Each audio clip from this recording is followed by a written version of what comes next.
So they probably feel like they're on their own. You know, they're surrounded by a sea of white boys in particular, because they're like probably the loudest ones, but white girls too, who were raised in the age of Trump, Mhm. and they don't really feel ashamed to be racist anymore. And when I was growing up, I thought that this was moving in just one trajectory. People were gonna be more and more ashamed of being racist until they would hide it, and hide it so much that they wouldn't pass it down to their children, and then racism would be gone. Mhm. That's not what happened at all.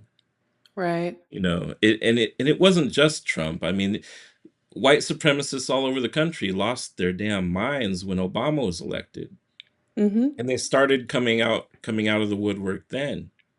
And they found their champion in Donald Trump. He didn't create it. He just harnessed it, and it was like he used it as fuel in a blowtorch and set fire to America with it.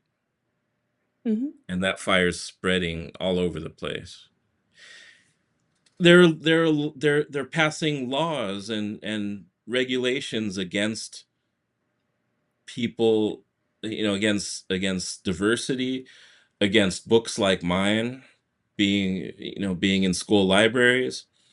They've come right out and said that white keeping white kids from feeling guilty is more important than us being able to tell our truths. Mhm. It's more important than our experiences.